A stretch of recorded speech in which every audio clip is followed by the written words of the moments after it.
여러분 안녕하십니까, 진성호입니다. 김명수 대법원장이 위기에 처했습니다. 자, 김명수 대법원장, 이 전임 대법원장이었던 양성태 대법원장이 구속된 적이 있습니다. 자, 지금 문재인 정권이 들어서면서 법원은 완전히 황골탈퇴? 아니, 완전히 안면몰수 변합니다.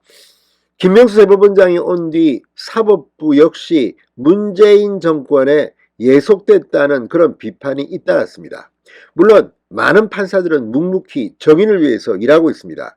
그렇지만 우리법연구회 국제인권법 하는 그런 특정 판사 모임, 김명수 대법원장과 그와 같은 이 생각을 가진 코드의 판사들이 승승장구했다는 비판들이 잇따랐습니다.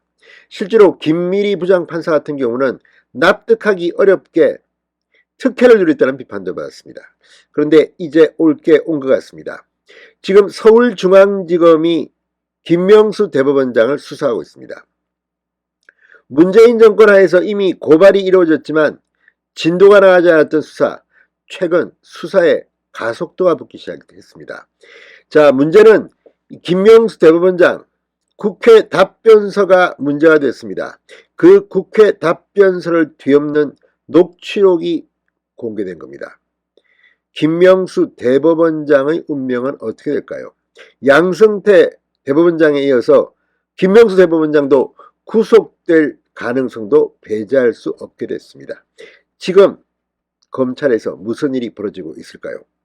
방금 전 TV조선이 엄청난 단독 보도를 했습니다. 이걸 보면 김명수 대법원장 구속까지 안 되더라도 적어도 도덕적으로는 할 말이 없게 됐습니다. 진성호의 융단 폭격 시작합니다. 김명수 대법원장을 융단 폭격합니다. 방송에 앞서 아직 진성호 방송의 구독자가 아니신 분은 붉은색 구독 버튼 눌러주십시오. 더 좋은 방송으로 보답하겠습니다. 자, 지금 서울중앙지검이 칼을 뽑았습니다.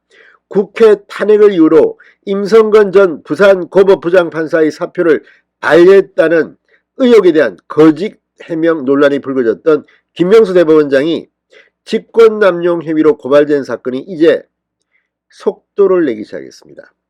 자, 검찰이 최근 임성건 전 부장판사를 불러 조사했다고 TV조선이 보도했습니다. 자, 서울중앙지검 형사 1부 박혁수 부장검사는 지난달 8일 임 전 부장판사를 참고인 신분으로 불러 조사했다고 합니다. 임 전 부장판사 조사는 김명수 대법원장이 직권남용 혐의로 고발당한 사건 때문입니다. 김 대법원장은 2020년 5월 22일 임 전 부장판사 요청으로 가진 면담 자리에서 지금 탄핵하자고 저렇게 설치고 있는데 내가 사표 수리했다고 하면 국회에서 무슨 얘기를 듣겠냐 말이야 라고 말한 것으로 알려졌습니다. 이와 관련해 김 대법원장은 탄핵 발언 자체를 하지 않았다고 부인했지만 임 전 부장판사가 당시의 녹취록을 공개했습니다. 상황은 급반전됩니다. 김 대법원장은 결국 만난 지 9개월 가까이 지나 기억이 조금 희미했다고 사과한 바 있습니다. 자, 이와 관련해서 시민단체와 국민의힘 등은 김명수 대법원장을 직권남용, 직무유기, 허위 공문서 작성 등 혐의로 고발했습니다. 그런데 그동안 문재인 정권의 검찰은 김명수 대법원장을 봐줬다는 의혹을 받고 있습니다. 지난 7월 검찰 정기 인사로 바뀐 수사팀이 한 달 만에 임 전 부장판사를 소환하는 등 수사의 속도를 올리기 시작했습니다. 이렇게 가면 김명수 대법원장 조만간 사법 처리될 가능성이 높아 보입니다. 분명한 거짓말이 확인됐기 때문입니다. 자, 김명수 대법원장이 사법 처리되면 사법부 전반에 만만찮은 파장을 불러일으킬 것 같습니다. 핵심은 사법부 수장인 대법원장이 국회와 국민을 상대로 거짓말을 한 것입니다. 이게 직권남용과 허위 공문서 작성 및 행사 혐의와 연결된다는 점입니다. 정말 김명수 대법원장 국회 우습게 알았습니다. 그 문재인 정권이니까 가능했겠죠. 그러나 이제 더 이상 정의에 반하는 행동은 안 됩니다. 지난해 2월 임성건 부장판사가 2020년 5월에 있었던 김명수 대법원장과의 대화 녹음 파일을 공개했습니다. 여기에는 김명수 대법원장이 건강상의 이유로 사표를 내겠다는 임 부장판사에게 정치권의 탄핵 움직임을 거론하며 수리를 거부하는 내용이 있습니다.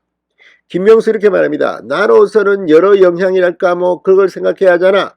그 중에는 정치적인 성향, 상황도 살펴야 되고 오늘 그냥 수리해버리면 탄핵 얘기를 못하잖아. 그런 비난을 받는 것은 굉장히 적절하지 않아.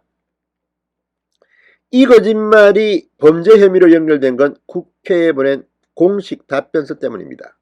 정말 김명수 대법원장 참 뻔뻔합니다.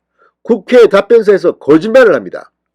자, 이 답변서에서 김 대법원장은 탄핵 문제로 사표를 수리할 수 없다고 한 적이 없다.